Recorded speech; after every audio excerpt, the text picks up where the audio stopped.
ನಮಸ್ಕಾರ. ಜ್ಞಾನ ಸರಸ್ವತಿ ಎಜುಕೇಷನ್ ಚಾನಲ್ಗೆ ಆದರ್ಶ ಸ್ವಾಗತ.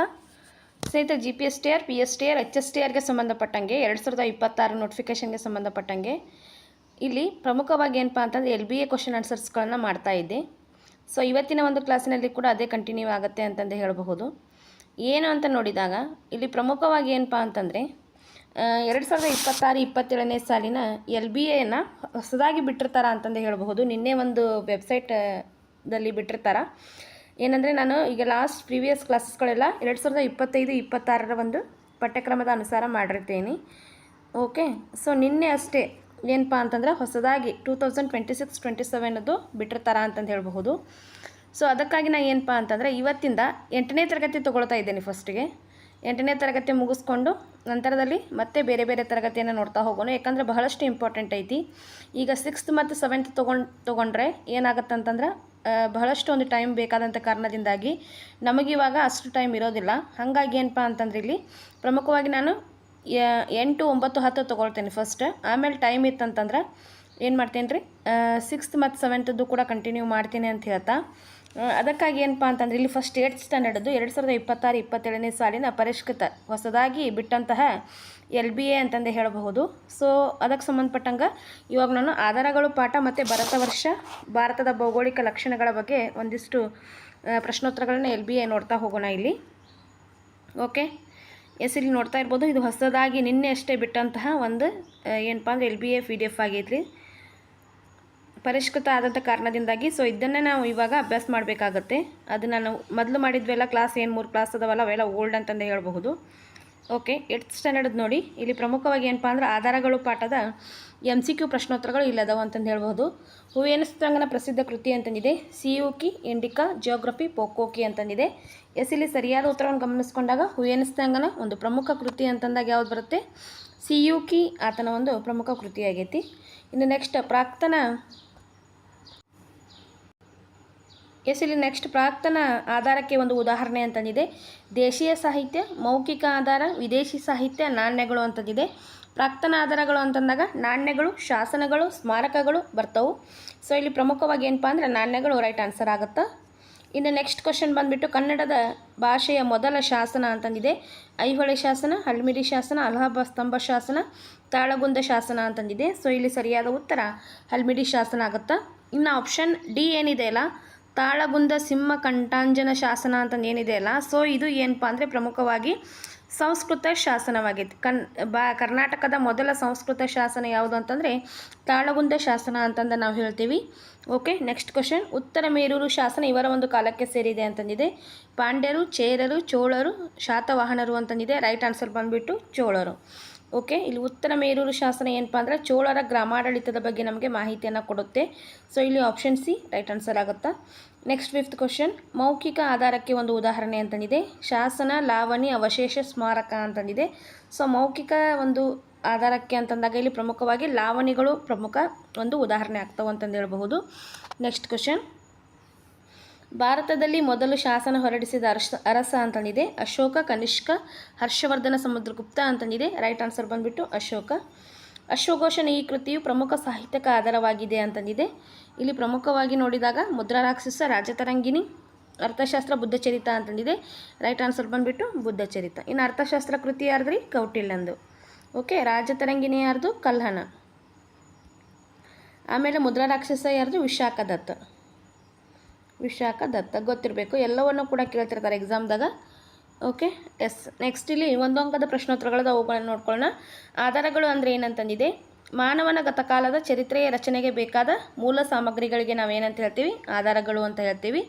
ಮಾನವನ ಗತಕಾಲದ ಚರಿತ್ರೆಯ ಒಂದು ರಚನೆಗೆ ಬೇಕಾದಂತಹ ಮೂಲ ಸಾಮಗ್ರಿಗಳನ್ನು ಆಧಾರಗಳು ಅಂತ ಹೇಳ್ತೀವಿ. ಆಮೇಲೆ ಪ್ರಾಕ್ತನ ಆಧಾರಗಳು ಅಂದರೆ ಏನಂತಂದಿದೆ. ಸಂಶೋಧನೆ ಮತ್ತು ಉತ್ಖನನಗಳಿಂದ ದೊರೆತಿರ್ತಕ್ಕಂಥ ಶಾಸನಗಳು, ನಾಣ್ಯಗಳು, ಸ್ಮಾರಕಗಳು, ಮಡಿಕೆ, ಕುಡಿಕೆ, ಚೂರುಗಳು ಇವುಗಳನ್ನು ಏನಂತಂದು ಹೇಳ್ತೀವಿ ನಾವು ಅಂತಂದರೆ ಪ್ರಾಕ್ತನ ಆಧಾರಗಳು ಅಂತ ಹೇಳ್ತೀವಿ. ಇನ್ನು ಚಾಂದ್ ಬರ್ದಾಯಿ ಬರೆದಂತಹ ಕೃತಿ ಯಾವುದು ಅಂತಂದಿದೆ. ಪೃಥ್ವಿರಾಜ ರಾಸೋಹ ಕೃತಿಯನ್ನು ಬರೀತಾನ. ಚೌಹಾಣರ ಪ್ರಸಿದ್ಧ ಅರಸನಾದಂಥ 3ನೇ ಪೃಥ್ವಿರಾಜನ ಒಂದು ಸಾಧನೆಯನ್ನು ತಿಳಿಸುತ್ತೆ ಇದು. ಓಕೆ, ಪೃಥ್ವಿರಾಜ ರಾಸೋಹ ಈತನ ಒಂದು ಕೃತಿಯಾಗಿರುತ್ತೆ. ಇನ್ನು ಶ್ರೀ ವಿಜಯನಿಗೆ ಆಶ್ರಯ ನೀಡಿದಂತಹ ಅರಸ ಅಂತಂದಿದೆ ಅಮೋಘ ವರ್ಷ. ಎಸ್ 11ನೇ ಪ್ರಶ್ನೆಗೆ ಸರಿಯಾದ ಉತ್ತರ ಅಮೋಘ ವರ್ಷ ಆಗಿರ್ತಾನೆ. ಅಮೋಘ ವರ್ಷ ರೀ. ಓಕೆ, ಸಿಲೋನಿನ ಪ್ರಸಿದ್ಧ 2 ಕೃತಿಗಳು ಅಂತಂದಿದೆ, ದೀಪವಂಶ ಮತ್ತು ಮಹಾವಂಶ. ಓಕೆ, ನೆಕ್ಸ್ಟ್ ಕ್ವಶನ್, ನಾಣ್ಯಶಾಸ್ತ್ರ ಎಂದರೇನು ಅಂತಂದಿದೆ. ಎಸ್, ಇಲ್ಲಿ ನಾಣ್ಯಗಳ ಬಗ್ಗೆ ಸ್ವರೂಪ, ವಿಕಾಸ ಹಾಗೂ ಬೆಳವಣಿಗೆಯ ಬಗ್ಗೆ ಅಧ್ಯಯನ ಮಾಡೋದಕ್ಕೆ ನಾಣ್ಯಶಾಸ್ತ್ರ ಅಂತಂದು ಹೇಳ್ತಾರೆ. ಇನ್ನು ನೆಕ್ಸ್ಟ್, ತಾಜ್ ಮಹಲ್ ಎಲ್ಲಿದೆ ಅಂತಂದಿದೆ. ಆಗ್ರಾದಲ್ಲಿ ಐತ್ರಿ. ತಾಜ್ ಮಹಲ್ ಆಗ್ರಾದಲ್ಲಿದೆ. ಬೆಂಗಳೂರಿನಲ್ಲಿರ್ತಕ್ಕಂಥ ರೋಮನ್ ನಾಣ್ಯಗಳು ಏನು ಹೇಳ್ತಾವು ಅಂತಂದಿದೆ. 2000 ವರ್ಷಗಳ ಹಿಂದೆ ರೋಮನ್ ದೇಶದೊಂದಿಗೆ ಭಾರತ ವ್ಯಾಪಾರ ಸಂಪರ್ಕವನ್ನು ಹೊಂದಿತ್ತು ಅಂತಂದು ಈ ರೋಮನ್ ನಾಣ್ಯಗಳು ತಿಳಿಸ್ತವು ಅಂತಂದು ಹೇಳಬಹುದು. ಇನ್ನು ಜಿಯೋಗ್ರಫಿ ಕೃತಿಯನ್ನು ಬರೆದವನು ಯಾರು ಅಂತಂದಿದೆ. ಟಾಲಮಿ ಜಾಗ್ರಫಿ ಕೃತಿಯನ್ನು ಬರೀತಾನ. ಓಕೆ, ಎಸ್, ನೆಕ್ಸ್ಟ್ ಇಲ್ಲಿ ಪ್ರಮುಖವಾಗಿ ಏನಪ್ಪ ಅಂದರೆ ಭಾರತ ವರ್ಷ, ಭಾರತದ ಭೌಗೋಳಿಕ ಪ್ರಮುಖ ಲಕ್ಷಣಗಳು, ಅದೊಂದು ಪಾಠವನ್ನು ನೋಡ್ಕೊಳ್ಳೋಣ. ಓಕೆ, ಇಲ್ಲಿ ಆಧಾರಗಳು ಇಷ್ಟು ಕಂಪ್ಲೀಟೆಡ್ ಆಯಿತು. ಇನ್ನು ನೆಕ್ಸ್ಟ್ 2 ಅಂಕದ 3 ಅಂಕದ ಪ್ರಶ್ನೋತ್ತರಗಳದವು. ಅವು ನಮಗೆ ಡಿಸ್ಕ್ರಿಪ್ಟಿವ್ ಇಲ್ಲದ ಕಾರಣದಿಂದಾಗಿ ಅಲ್ಲಿ ಏನಂದರೆ ಅವುಗಳನ್ನು ಕಲಿಯುವಂಥ ಅವಶ್ಯಕತೆ ಇರೋದಿಲ್ಲ. ಸೊ ಇಲ್ಲಿ ಮುಖ್ಯವಾಗಿ ಏನಪ್ಪ ಅಂದರೆ ನೆಕ್ಸ್ಟ್ ಬಹು ಆಯ್ಕೆಯ ಪ್ರಶ್ನೋತ್ತರಗಳು, ಭಾರತ ವರ್ಷ, ಭಾರತದ ಭೌಗೋಳಿಕ ಲಕ್ಷಣಗಳು ಮತ್ತು ಪ್ರಾಗೈತಿಹಾಸ ಕಾಲದ ಒಂದಿಷ್ಟು ಪ್ರಶ್ನೋತ್ತರಗಳದ ಅವುಗಳನ್ನು ನೋಡ್ಕೊಳ್ಳೋಣ. ಭಾರತ ಕರಾವಳಿಯ ಉದ್ದ ಅಂತಂದಿದೆ. ಸೊ ಇಲ್ಲಿ 6100 ಕಿಲೋಮೀಟರ್ ಅಂತಂದು ಹೇಳ್ಬೋದು. ದ್ವೀಪಗಳನ್ನು ಕೂಡ ಇಲ್ಲಿ ಸೇರಿಸ್ಕೊಂಡಾಗ ಎಷ್ಟಾಗುತ್ತೆ, 7516.60 ಕಿಲೋಮೀಟರ್. ನೋಡಿ, 7516.60 ಕಿಲೋಮೀಟರ್ ಏನಪ್ಪ ಅಂತಂದ್ರೆ ದ್ವೀಪಗಳನ್ನು ಹಿಡ್ಕೊಂಡಾಗುತ್ತೆ. ಇಲ್ಲಿ ದ್ವೀಪಗಳನ್ನು ಹೊರತುಪಡಿಸಿದಾಗ 6100 ಕಿಲೋಮೀಟರ್ ಕರಾವಳಿಯ ಉದ್ದ ಭಾರತದ ಐತಿ ಅಂತಂದು ಹೇಳಬಹುದು. ಇನ್ನು ಕರ್ನಾಟಕದ ಕರಾವಳಿ ಉದ್ದವನ್ನು ಕೂಡ ಕೇಳ್ತಾರೆ, 320 ಕಿಲೋಮೀಟರ್. ಗೊತ್ತಿರಲಿ, ಇದು ಸ್ವಲ್ಪ ಇವಾಗ ಅಪ್ಡೇಟ್ ಆಗೈತಿ. ಎಷ್ಟಾಗೈತಿ, 343 ಕಿಲೋಮೀಟರ್ ಆಗಿದೆ.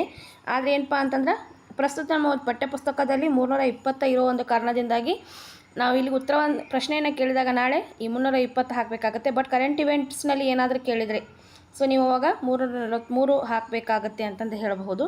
ಓಕೆ, ಇನ್ನು ನೆಕ್ಸ್ಟ್, ಭಾರತವನ್ನು 2 ಸಮಭಾಗಗಳಾಗಿ ವಿಂಗಡಿಸಿದಂತಹ ನದಿ ಅಂತಂದಿದೆ, ನರ್ಮದಾ ನದಿ. ಇನ್ನು ಭಾರತದ ದಕ್ಷಿಣಕ್ಕಿರ್ತಕ್ಕಂತಹ ನೆರೆಯ ರಾಷ್ಟ್ರ ಅಂತಂದಿದೆ, ಶ್ರೀಲಂಕಾ. ಓಕೆ, ದೆನ್ ಭಾರತದ ಪ್ರಾಚೀನ ವಿದೇಶಿ ವ್ಯಾಪಾರ ಈ ಮಾರ್ಗದ ಮೂಲಕ ನಡೀತಾ ಇತ್ತು ಅಂತಂದಿದೆ, ಸಮುದ್ರ ಮಾರ್ಗದ ಮೂಲಕ. ಭಾರತ ಏಷ್ಯಾ ಖಂಡದ ಯಾವ ಭಾಗದಲ್ಲಿದೆ ಅಂತಂದಿದೆ, ದಕ್ಷಿಣ ಭಾಗ. ಭಾರತವು ಏಷ್ಯಾ ಖಂಡದ ದಕ್ಷಿಣ ಭಾಗದಲ್ಲಿದೆ. ನೆಕ್ಸ್ಟ್, ಪ್ರಾಗೈತಿಹಾಸ ಕಾಲದ ಬೂದಿ ಹಕರುಗಳು ದೊರೆತ ಸ್ಥಳ ಅಂತಂದಿದೆ, ಕರ್ನೂಲು. ಭೌಗೋಳಿಕವಾಗಿ ಭಾರತವು ಒಂದು ಉಪಖಂಡ ಹಾಗೂ ಡ್ಯಾಶ್ ದ್ವೀಪವಾಗಿದೆ ಅಂತಂದಿದೆ, ಪರ್ಯಾಯ ದ್ವೀಪ. Option C right answer. 3 ಕಡೆ ನೀರಿನಿಂದ 1 ಕಡೆ ಭೂಮಿಯಿಂದ ಕೂಡಿದ್ದಕ್ಕಾಗಿ ಭಾರತವನ್ನು ಪರ್ಯಾಯ ದ್ವೀಪ ಅಂತ ಹೇಳ್ತಾರೆ. ಇನ್ನು ನೆಕ್ಸ್ಟ್, ಮಧ್ಯಶಿಲಾಯುಗದ ಆಯುಧಗಳನ್ನು ಹೀಗೆಂದು ಕರೆಯುತ್ತಾರೆ ಅಂತಂದಿದೆ. ಅವು ನೋಡಲಿಕ್ಕೆ ಚಿಕ್ಕವಾಗ್ಯದವಂತ, ಅದಕ್ಕಾಗಿ ಅವುಗಳನ್ನು ಏನಂತ ಕರೀತಾರೆ, ಸೂಕ್ಷ್ಮ ಶಿಲಾಯುಧಗಳು ಅಂತ ಕರೀತಾರೆ. ಓಕೆ, ಮೈಕ್ರೋಲಿಥಿಕ್ ಏಜ್ ಅಂತಂದು ಕೂಡ ಅದನ್ನು ಕರೀತಾರ ಅಂತಂದು ಹೇಳಬಹುದು. ಇನ್ನು ಕೆಳಗಿನ ಪ್ರಶ್ನೆಗಳಿಗೆ ಒಂದು ಪದದಲ್ಲಿ ಉತ್ತರಿಸಿ ಅಂತಂದಿದೆ. ಚರಿತ್ರೆಯ ಪೂರ್ವಕಾಲ ಅಂದರೆ ಏನು ಅಂತಂದಿದೆ. ಓದು ಬರಹ ಗೊತ್ತಿಲ್ಲದಂತಹ ಒಂದು ಕಾಲವನ್ನು ಏನಂತಂದ್ರೆ ಲೇಖನ ಕಲೆನೇ ಗೊತ್ತಿಲ್ಲತಕ್ಕಂತಹ ಒಂದು ಕಾಲವನ್ನು ಚರಿತ್ರೆಯ ಪೂರ್ವಕಾಲ ಅಂತಂದು ಹೇಳ್ತಾರೆ. ಓಕೆ, ಇನ್ನು ನೆಕ್ಸ್ಟ್, ಭಾರತದಲ್ಲಿ ಒಟ್ಟು ರಾಜ್ಯಗಳು ಕೇಂದ್ರಾಡಳಿತ ಪ್ರದೇಶಗಳು ಅಂತಂದಿದೆ, 28 ರಾಜ್ಯಗಳು, 8 ಕೇಂದ್ರಾಡಳಿತ ಪ್ರದೇಶಗಳು, 1 ರಾಷ್ಟ್ರ ರಾಜಧಾನಿ ದೆಹಲಿ ಅಂತಂದು ಹೇಳಬಹುದು. ಇನ್ನು ಜಗತ್ತಿನಲ್ಲಿ ಅತ್ಯಂತ ಎತ್ತರದ ಶಿಖರಗಳನ್ನು ಹೊಂದಿರತಕ್ಕಂತಹ ಪರ್ವತ ಶ್ರೇಣಿ ಯಾವುದು ಅಂತಂದಿದೆ, ಹಿಮಾಲಯ ಪರ್ವತ ಶ್ರೇಣಿ. ಯಾವುದು ಹೇಳಿ, ಹಿಮಾಲಯ ಪರ್ವತ ಶ್ರೇಣಿ. ಇನ್ನು ನೆಕ್ಸ್ಟ್, ಪ್ರಾಚೀನ ಪೂರ್ವ ವೇದ ಕಾಲದ ನಾಗರಿಕತೆಗಳು ಜನಿಸಿದ ನದಿ ದಂಡೆಯನ್ನು ಹೆಸರಿಸಿ ಅಂತಂದಿದೆ. ಸೊ ಇಲ್ಲಿ ಪ್ರಮುಖವಾಗಿ ಗಮನಿಸ್ಕೊಂಡಾಗ ಗಂಗಾ ನದಿ ಬಯಲು. ರೇವು ಪಟ್ಟಣಗಳ ಅಭಿವೃದ್ಧಿ ಯಾವ ಪ್ರಬಲ ರಾಜ್ಯಗಳ ಒಂದು ಉದಯಕ್ಕೆ ಕಾರಣವಾಯಿತು ಅಂತಂದಿದೆ, ಪಾಂಡ್ಯ, ಚೇರ ಮತ್ತು ಚೋಳರ ಒಂದು ಉದಯಕ್ಕೆ ಇದು ಕಾರಣವಾಯಿತು ಅಂತ ಹೇಳಬಹುದು. ಸೊ ಇದಾಗಿತ್ತು ಆಧಾರಗಳು ಮತ್ತು ಭಾರತ ವರ್ಷ, ಭಾರತದ ಭೌಗೋಳಿಕ ಲಕ್ಷಣಗಳು ಮತ್ತು ಪ್ರಾಗೈತಿಹಾಸ ಕಾಲ, 8ನೇ ತರಗತಿ LBA ಪರಿಷ್ಕೃತ 2026-27. ನಿನ್ನೆ ಅಷ್ಟೇ ಬಿಟ್ಟಿರ್ತಾರೆ, ಫ್ರೆಶ್ ಇದೆ. ಸೊ ಯಾಕಂತಂದರೆ ನಾನು ಲಾಸ್ಟ್ ಪ್ರೀವಿಯಸ್ ಕ್ಲಾಸಲ್ಲಿ ಮಾಡಿದ್ದು ಓಲ್ಡ್ ಆಗಿತ್ತು. ಸೊ ಈ ನಿನ್ನೆ ಅಷ್ಟೇ ಏನಪ್ಪ ಅಂದರೆ LBAಗಳು ಅಪ್ಡೇಟ್ ಆಗಿರ್ತವೆ. ನೀವು ಲಿಂಕ್ ಮೂಲಕ ಈ PDFsಗಳನ್ನ ಕೂಡ ಏನಂದರೆ ಡೌನ್ಲೋಡ್ ಮಾಡ್ಕೋಬಹುದು. ಡೌನ್ಲೋಡ್ ಮಾಡ್ಕೊಂಡು ನೋಡ್ಕೊಳ್ಳಿ. ಬಹಳಷ್ಟು ಇಂಪಾರ್ಟೆಂಟ್ MCQsಗಳು ಮತ್ತು 1 ಅಂಕದ ಪ್ರಶ್ನೋತ್ತರಗಳು ನಮಗೆ ಎಕ್ಸಾಮ್ ಪರ್ಪಸ್ ಏನಪ್ಪ ಅಂತಂದರೆ ಬಹಳಷ್ಟು ಇಂಪಾರ್ಟೆಂಟ್ ಆಗ್ಯಾವು. ಸೊ ಹಾಗಾಗಿ ಏನಪ್ಪ ಅಂತಂದರೆ ಪರಿಷ್ಕೃತ ಆಗಿರುತ್ತೆ. ಈ ಒಂದು ವಿಡಿಯೋ ಲೈಕ್ ಆದರೆ ಒಂದು ಲೈಕ್ ಮಾಡಿ, ಜೊತೆಗೆ ನಿಮ್ಮ ಒಂದು ಫ್ರೆಂಡ್ಸ್ಗಳಿಗೆ ಶೇರ್ ಮಾಡಿ. ಮತ್ತು ನಮ್ಮ ಚಾನಲ್ನ ಇದುವರೆಗೆ ಯಾರು ಸಬ್ಸ್ಕ್ರೈಬ್ ಮಾಡಿ ಅಂತ ಹೇಳ್ತಾ, ವಿಡಿಯೋ ನೋಡ್ತೀರಾ ಬಟ್ ಲೈಕ್ ಮಾಡೋದಿಲ್ಲ, ಲೈಕ್ ಮಾಡಬೇಕು. ವಿಡಿಯೋ ಲೈಕ್ ಮಾಡಿ ನೋಡಿ ಅಂತ ಹೇಳ್ತಾ, ಥ್ಯಾಂಕ್ ಯು ಆಲ್.